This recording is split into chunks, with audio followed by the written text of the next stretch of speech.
edition features our Sunday specials. After about 4 hours behind closed doors, organized labor says it is going ahead with a planned nationwide strike over a new minimum wage. President of the Senate, Godswill Akpabio, and the Speaker, House of Representatives, Abbas Tajudeen, agreed that the meeting was fruitful and called on organized labor to resume negotiations with the government. But responding on behalf of labor, President of the Trade Union Congress, Festus Osifo, said the strike holds since they lack the power to decide on behalf of the resolution of the entire workforce. The 10th National Assembly believes strongly that anything that will bring more yoke, more suffering to the people of Nigeria must be avoided. We also know that it's not just a question of strike in wards. When the hospitals are closed, most poor people will die. Those who are even on oxygen will die. These services will die. Goods and services will not move freely. Productivity will reduce drastically. The living standard of Nigerians will also be impaired. Hence, in the last 4 hours, we have been making appeals, and we are still appealing. Leadership of the NLC and the TUC to quickly return to the negotiating table with government with a view to finding a lasting solution on this minimum wage issue.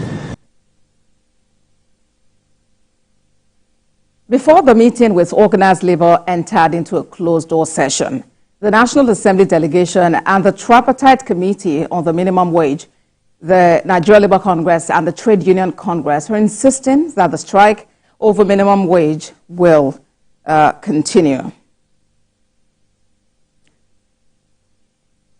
Now, 48 hours after organized labor, it's an indefinite nationwide strike following the stalemate on new minimum wage. The leadership of the National Assembly intervenes.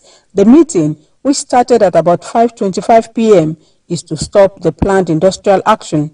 In the brief opening remarks, the President of the Senate and Speaker, House of Representatives, called on all parties to be open-minded towards reaching an amicable resolution. Both leaders, however, warned organized labor not to insist on a wage that will lead to job loss, particularly in the private sector. Whatever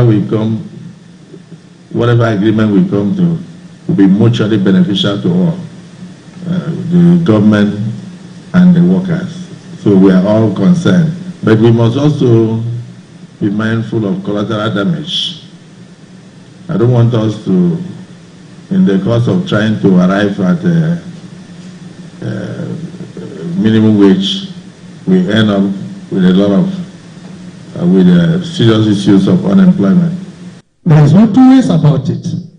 But we should also be mindful that the mistakes of several decades cannot be repaired within one day. It is going to be a gradual process. We have to start somewhere and then agree to a plan of what we can do to reach that level where every Nigerian worker can beat his chest and say, I am earning.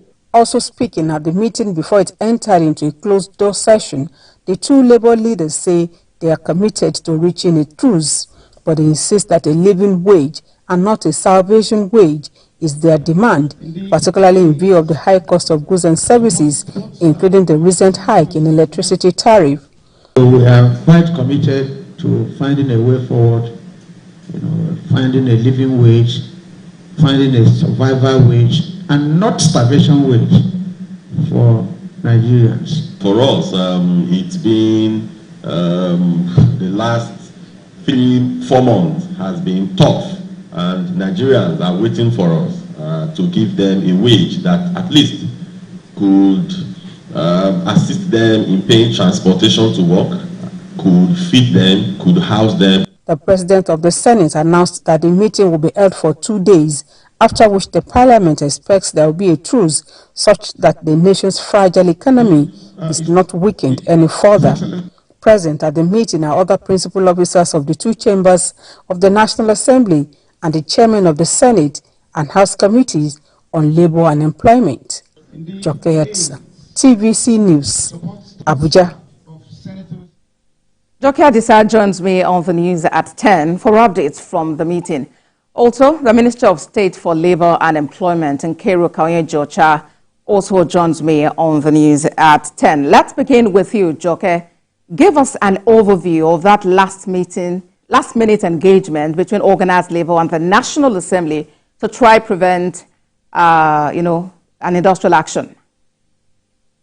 Yeah, Abbas Tajudeen, you know that at times like this, the government will want to ensure that we'll be able to save up an action like this, knowing at the state of the economy, and that was what we saw. And like the President of the Senate and the Speaker of the House of Reps did say, the National Assembly could not intervene earlier than now because they would allow the executive arm of government to do its job. And that is what we saw today. But you also know that, yes, Labour has come up with a position and government too has come up with what it thinks is realistic enough. And looking at what has been playing out in the past hours, we have seen the Attorney General and Minister of Justice describing that planned strike as illegal on the basis that the government was not notified. And we also saw the Minister of State Labour also appealing to organized labor to shoot its sword and they put Nigeria first. And the truth of the matter, like the government has said, is that it cannot give what it does not have, looking at the state of the economy, looking at what comes to the cost of the government. But it's a good effort that the National Assembly has intervened. But like the organized labor did say, they will have to revert to their organs, as it were. It's not a decision they could make at that meeting. So that was what we saw. So they made the labor, that the CUC and NLC, they will go back to their NET, the National Executive Council, and their NAC. And so here they would decide what next. But from what they have said, the CUC president was emphatic that the strike continues. I mean, the strike will hold tomorrow until, of course, a government comes with something that they feel they can accept. All right. That the government will have to change its mind the way they have also been able to. But like I'm sure many Nigerians will want this to actually end. So indeed, Joke. All right, Joke Adisa, thank you very much for that update. We would, take the conversation now to the Minister of State for Labor. But before that, let's talk about the